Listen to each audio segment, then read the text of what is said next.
Assalamualaikum warahmatullahi wabarakatuh. Kami dari kelompok 1 ingin memaparkan hasil kerja kami tentang kasus kecurangan perusahaan milik pemerintah provinsi PT GXZ. Sebelumnya, terima kasih kepada dosen pengampu kami, Ibu Nita Erika Aryani, SEAK MSI sebagai dosen pengampu mata kuliah akuntansi forensik. Kelompok kami beranggotakan yang pertama Sinta Lorenza, yang kedua Hera Sabitri, yang ketiga Nur Zalianti, dan yang keempat ada saya sendiri, Pak Iqbal Biasar.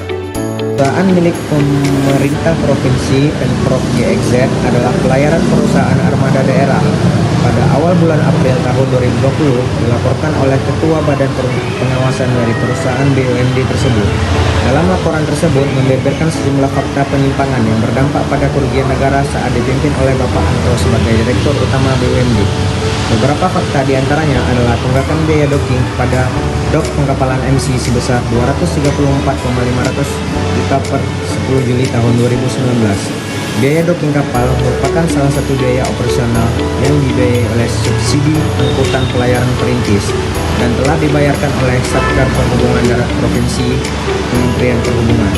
Temuan ini diperoleh dari pembayaran docking kepada KMP. Selain tunggakan biaya docking, terdapat pungli yang dilakukan oleh adik kandung Direktur Utama bernama Bapak Budi. Bapak Budi adalah pengawas kapal-kapal feri dari perusahaan tersebut. Dia setiap harinya meminta staf pengawas lapangan pada kapal motor penumpang KMP Tanjung JY di dermaga 555 untuk menyerahkan sebagai trip kapal sebesar 500.000. Jika dikalikan 6 trip per hari berarti sebesar 3 juta. Pasca pelaporan tersebut, tim penyidik menggeledah ruang kerja Bapak Anto.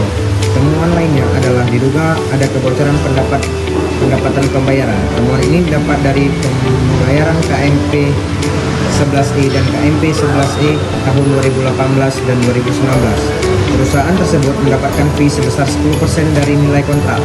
Namun uangnya tidak masuk kas perusahaan yang seharusnya menjadi pendapatan cash perusahaan tersebut. Tim memeriksa sejumlah dokumen di ruang kerja sang Direktur Utama.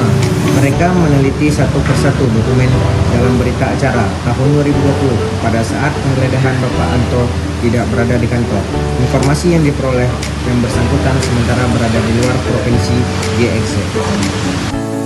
Berdasarkan kasus tersebut, terdapat beberapa indikasi ketidakwajaran yang mengarah pada dugaan penyimpangan, kecurangan, juga korupsi. Indikasi pertama, fee 10% dari nilai kontrak yang seharusnya menjadi pendapatan BUMD diduga dibayarkan kepada Bapak Anton selaku Direktur Utama atau pihak yang terlibat sebagai imbalan atau kickback atas persetujuan kontrak. Indikasi kedua, Bapak Budi, adik kandung dari Direktur Utama, menyalahgunakan posisinya sebagai pengawas kapal untuk memaksa staf pengawas lapangan menyerahkan uang harian. Indikasi ketiga, dana subsidi dongkin dari Satker Kemenhub telah diterima BUMD. Namun, dana tersebut diduga dicuri atau dialihkan oleh Direktur Utama yaitu Bapak Anton yang mengakibatkan utang kepada dok perkapalan MC tidak terbayarkan. Indikasi keempat, pungutan liar atau pungli sebesar 500.000 per trip oleh adik Direktur Utama adalah bentuk pemerasan dan penggelapan dana. Berdasarkan indikasi ketidakwajaran yang telah saya sampaikan, berikut lokasi di mana saja kecurangan bisa terjadi.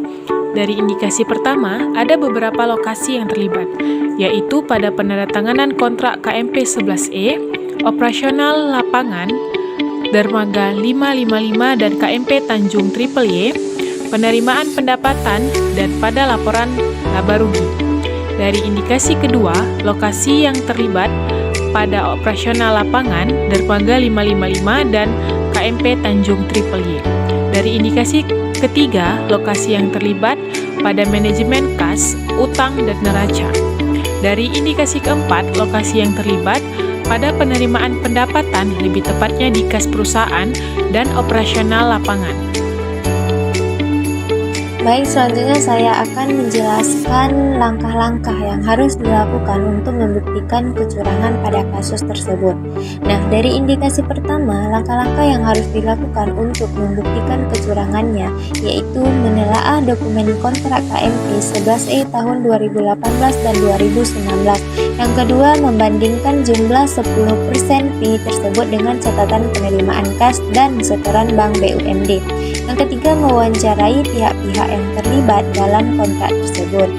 Dari indikasi kedua, langkah-langkah yang harus dilakukan yang pertama, mengumpulkan bukti transfer, mewawancara dan menginterogasi staf, serta menganalisis bukti digital dan fisik. Dari indikasi ketiga, yang pertama dilakukan yaitu mengkonfirmasi pembayaran subsidi yang telah disetor ke rekening BUMD GXZ.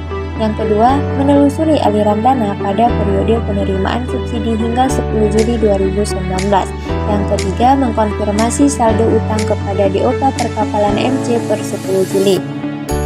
Nah, sedangkan dari indikasi keempat atau indikasi terakhir, langkah-langkah yang harus dilakukan yang pertama yaitu mewawancarai saksi, staf pengawas lapangan untuk mendapatkan informasi secara detail. Yang kedua, menganalisis data operasional untuk menghitung total potensi kerugian. Dan yang terakhir, menganalisis gaya hidup dengan membandingkan penghasilan resmi dan pengeluaran Bapak Budi. Selanjutnya ada beberapa kerugian yang diderita oleh BUMD dan juga pihak yang bertanggung jawab dalam kasus tersebut. Yang pertama, kerugian dana subsidi docking sebesar Rp234.500.000 dan kerugian kebocoran pendapatan sebesar 10% dari nilai kontrak KMP 11E tahun 2018 dan 2019. Pihak yang bertanggung jawab atas kerugian tersebut yaitu Bapak Anto, di mana sebagai Direktur Utama dan anggota manajemen keuangan juga beserta staf-stafnya. Kemudian terdapat kerugian pungutan liar atau pungli sebesar Rp3 juta dan pihak yang bertanggung jawab yaitu Bapak Budi sebagai pengawas kapal feri. Selanjutnya yaitu tanggung jawab Anda jika Anda sebagai seorang auditor dalam mengungkapkan kasus ini.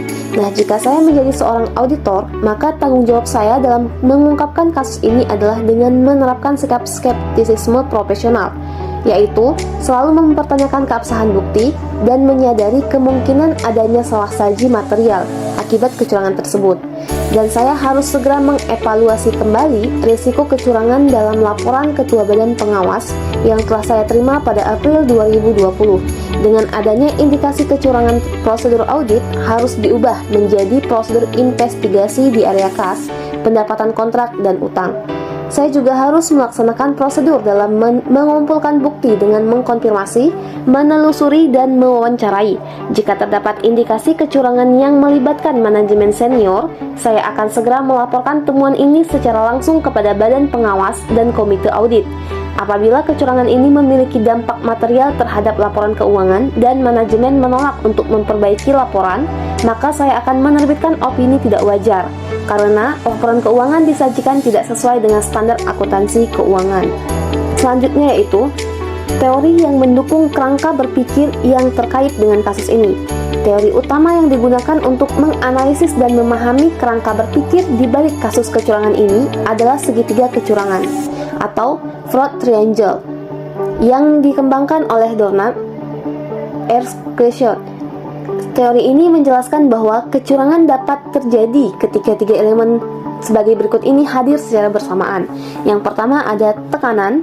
Berdasarkan kasus terdapat dugaan tekanan keuangan pribadi atau kebutuhan tersembunyi yang mendorong Bapak Anto untuk mengalihkan dana docking dan mengambil fee kontrak.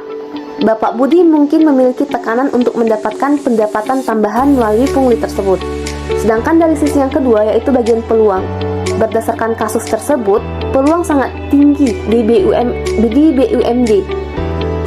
Karena Bapak Anto sebagai Direktur Utama yang memiliki kewenangan penuh atas kas dan kontrak dan lemahnya pengawasan internal, memungkinkan fee 10% tidak dicatat, serta pungli harian oleh Bapak Budi. Yang ketiga itu ada bagian rasionalisasi.